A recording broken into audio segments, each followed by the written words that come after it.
ابھی میرے پاس ایک ہفتے پہلے ایک صاحب آئے، 1 مہینے پہلے اپنی لڑکی کی انہوں نے شادی کری اور 1 مہینے کے اندر ہی طلاق کا مسئلہ چل پڑا، چھوٹ چھٹاؤ کا مسئلہ چل پڑا۔ لڑکے والے کہتے ہیں ہمارے 27 لاکھ روپے دو، لڑکی والے کہتے ہیں میرے تو 1,17 لاکھ روپے لگے ہیں، وہ دو۔ قرآن کریم کی جو آیت پاک میں نے آپ کے سامنے تلاوت کی ہے، اس میں اللہ تبارک و تعالی نے فرمایا ہے وَأَسِرُّوا قَوْلَكُمْ أَوِ اجْهَرُوا بِهِ، چاہے تم اپنی بات کو چپکے سے کہو چاہے زور سے کہو، إِنَّهُ عَلِيمٌ بِذَاتِ الصُّدُورِ، بے شک پروردگار تو دلوں کے حال کو جانتا ہے۔ اللہ تعالیٰ تو دلوں کی بات بھی جانتا ہے، چاہے تم چپکے سے کہو چاہے تم زور سے کہو، اللہ سے تو کوئی چیز چھپنے والی ہے نہیں۔ ہر بات، ہر چیز، انسان کے دل میں جو بھی کچھ ارادہ آتا ہے اللہ تعالیٰ کے علم میں رہتا ہے۔ اگر کوئی نیک ارادہ کرتا ہے تو اس کی ایک نیکی لکھی جاتی ہے، لیکن اگر کوئی گناہ کا ارادہ کرتا ہے تو اس کا گناہ نہیں لکھا جاتا۔ یہ اللہ تعالیٰ کا کرم ہے۔ آپ نے سوچا کہ میں کوئی نیک کام کروں گا، ابھی آپ نے کیا نہیں، لیکن اللہ تعالیٰ نے ایک نیکی آپ کے نامہ اعمال میں لکھوا دی۔ جب آپ کر لیں گے تو نیک عمل کی 10 نیکیاں آپ کے نامہ اعمال میں لکھ دی جائیں گی۔ من جاء بالحسنۃ فلہ عشر امثالہا، اگر کوئی ایک نیک کام کرتا ہے اللہ تعالیٰ اس کو 10 نیکیاں دیتا ہے، 10 نیکیاں لکھی جاتی۔ تو چاہے انسان عبادت کرے، چاہے اللہ تعالیٰ کا ذکر کرے، چاہے اللہ تعالیٰ سے مناجات کرے، چاہے اللہ تعالیٰ سے دعا کرے، تہجد پڑھے، نفل پڑھے، توبہ کرے، استغفار کرے، کچھ بھی کرے، سب چیز اللہ کے ہاں نوٹ ہوتی جاتی۔ اور اسی طرح پر اگر کوئی جھوٹ بولتا ہے، چاہے آپ کتنے ہی چھپ جائیے، کوئی غیبت کرتا ہے، کوئی کسی پر الزام لگاتا ہے، کوئی بہتان لگاتا ہے، کوئی کسی کے خلاف سازش کرتا ہے، کوئی کسی کو نقصان پہنچانے کی کوشش کرتا ہے، تو چاہے آپ کہیں بھی بیٹھ جاؤ، اللہ سب کو دیکھ رہا ہے۔ مشرکین، حضور صلی اللہ علیہ وسلم کے زمانے میں مشرکین جو تھے وہ آپس میں کہا کرتے تھے کہ چپ کے بات کرو، کہیں محمد صلی اللہ علیہ وسلم، کہیں محمد کا خدا نہ سن لے۔ وہ یہ کہتے تھے چپ کے بات کرو، کہیں محمد کا خدا نہ سن لے صلی اللہ علیہ وسلم۔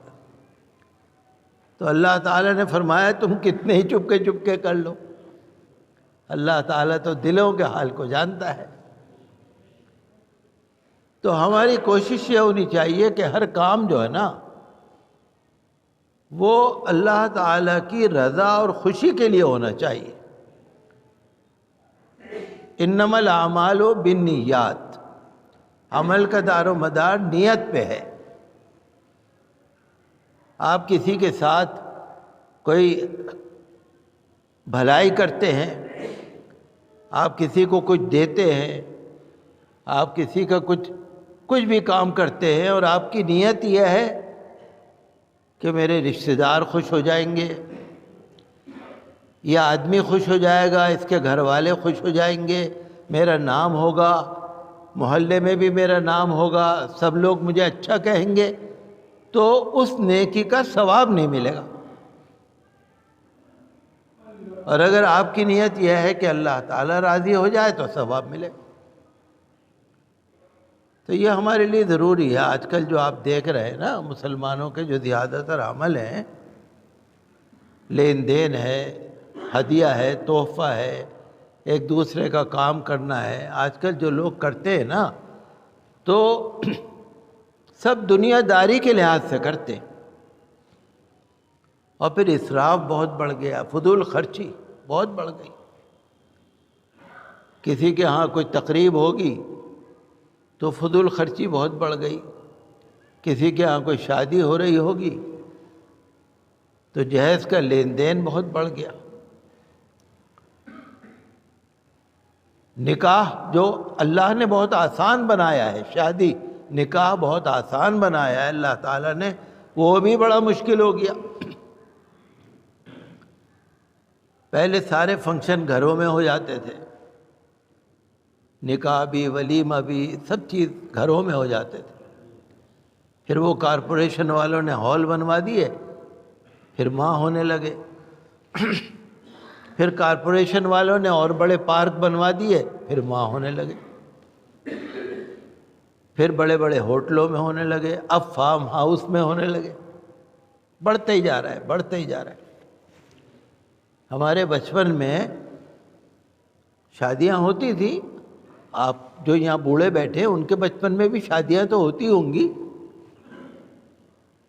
ساری چیزیں گھر میں ہو جاتی تھی. پڑوس کا گھر لے لیا، محلے کا گھر لے لیا، یہاں پر کھانا ہو گیا، یہاں بیٹھ گئے، یہاں نکاح ہو گیا، مسجد میں فنکشن ہو گیا. لیکن آج آپ دیکھ رہے ہیں کتنا خرچہ ہو گیا. جہیز کا مطالبہ بہت بڑھ گیا،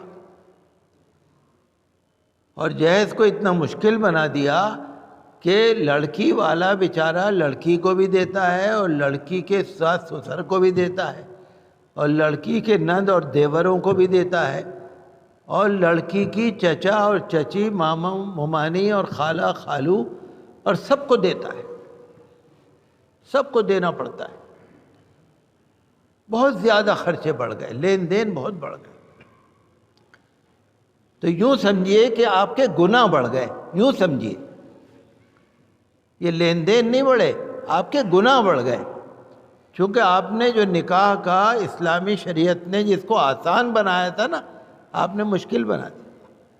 بہت ساری لڑکیاں بیچاری بیٹھی رہ گئی، ان کے پاس دینے کو نہیں ہے. بہت سارے لوگ اپنی لڑکیوں کی شادی کرتے ہیں قرضے لے لے کے.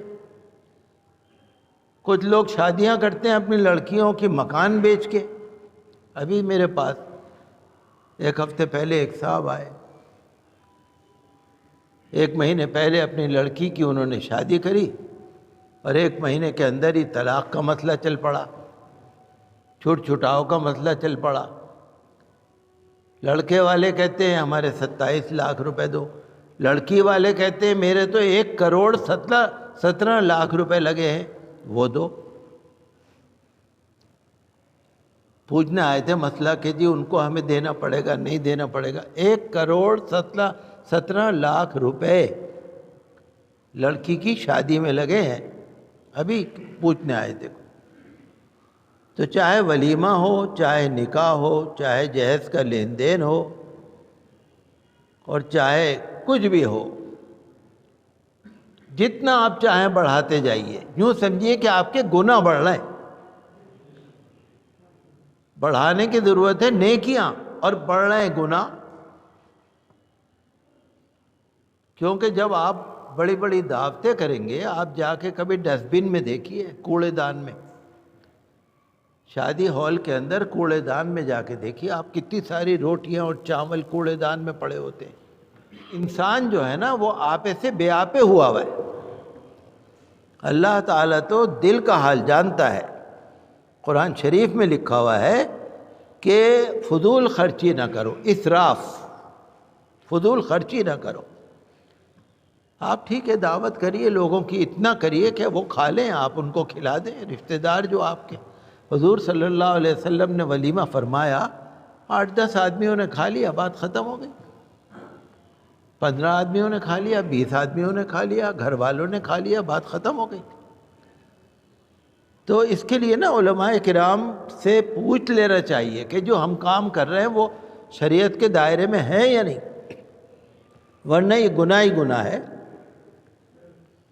تو حضور صلی اللہ تعالیٰ علیہ وسلم نے جو اپنے عمل سے ہم کو بتایا، جو قول سے بتایا، جو اللہ تعالیٰ کی رضا کے لیے، خوشی کے لیے جو بتایا، وہ ہمیں کرنا ضروری ہے۔ اور اللہ تعالیٰ تو دل کو جانتا ہے، انہ علیم بذات الصدور، بے شک اللہ تعالیٰ تو دل کو جانتا ہے۔